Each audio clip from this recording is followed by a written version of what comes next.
कहानी है कर्मों का भोग निश्चित है। इस कहानी जिसमें आपको एहसास होगा कि व्यक्ति कितना भी इतरा ले, उसके कर्म उसे उसकी सही जगह पर ला ही देते हैं और कर्मों का फल जन्म मृत्यु के भी परे है। जब तक पूरा हिसाब नहीं होता, ये फल पीछा नहीं छोड़ता। अब आप ही तय करें, आप पाप का भागी बनना चाहते हैं या सदाचार। तो एक सिद्ध आचार्य अपने शिष्यों के साथ तीर्थ यात्रा पर निकले। कुछ देर चलने के बाद वे थकान निकालने बीच घने जंगल में ही रुक गए। इतने में आचार्य को कुछ आवाजें सुनाई दी। ध्यान से सुनने पर आचार्य को समझ आया कि यह कुछ लोगों के रोने की आवाजें हैं। उन्होंने शिष्यों को बोला, बालकों सुनो, ये आवाजें कहाँ से आ रही हैं? तब शिष्य एक दूसरे का मुंह देखने लगे, क्योंकि उन्हें कोई आवाज सुनाई ही नहीं दे रही थी। फिर भी गुरु ने आदेशानुसार उन्होंने थोड़ी दूरी पर आकर देखा। केवल आचार्य को ही एक गहरे अंधेरे कुएं से कुछ लोगों के रोने की आवाज सुनाई दे रही थी। आचार्य ने कुएं में झांककर देखा तो उन्हें 5 लोग बहुत ही बुरी दशा में रोते हुए दिखाई दिए, लेकिन शिष्यों को न आवाज सुनाई दी और न ही कुछ दिखाई दिया। तब आचार्य ने उन 5 लोगों को मुस्कुराते हुए देखा और पूछा, भाई किन कर्मों का भोग रहे हो? तब वे 5 और जोर जोर से रुदन करने लगे। तब आचार्य ने शिष्यों को बताया, यहाँ 5 प्रेत आत्माएं हैं। यह सुनकर शिष्य डर गए। तब आचार्य बोले, बालकों डरो नहीं, तुम सभी इनसे ज़्यादा शक्तिमान हो, क्योंकि तुम सब कर्मों से महान हो और ये सभी आज अपनी पिछली करनी का भोग रहे हैं।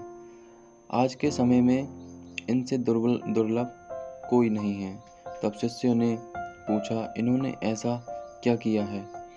तब पहली आत्मा ने उत्तर दिया कि वह पिछले जन्म में ब्राह्मण था, भिक्षा मांगता था, लेकिन उस भिक्षा को भोग विलास में खर्च करता था।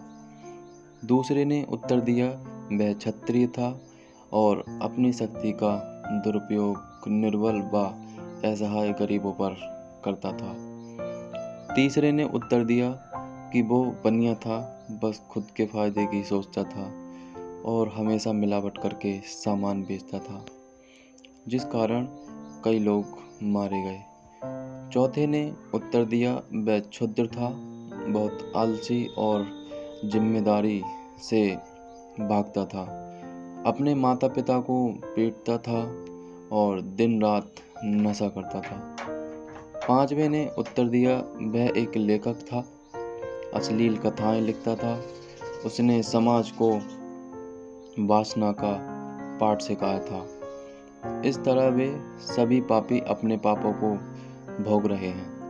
उन्होंने आचार्य से निवेदन किया, आप गुरु हैं, आप दुनिया वालों को समझाएं कि बुराई का रास्ता क्षण की खुशी देता है, लेकिन इसका दंड कई जन्मों तक अंधकार में भोगना पड़ता है। मनुष्य को कर्मों का फल भोगना ही पड़ता है, फिर वो किसी भी जन्म में हो। कहते हैं कि जिस तरह ईश्वर है वैसे ही भूत भी हैं, लेकिन वे जितने दुर्बल होते हैं उतना कोई नहीं, जितने कष्ट में होते हैं उतना कोई नहीं। वे अपनी करनी का भोग करते हैं। क्षण की विलासिता कई जन्मों का डर बन जाती है। व्यक्ति कितना भी इतरा जाए, नियति उसके कर्मों का हिसाब रखती ही है। इसलिए सदैव सद्मार्ग पर चलें। अगर गलती हुई भी है तो उसे सुधारें। कर्मों का भोग निश्चित है।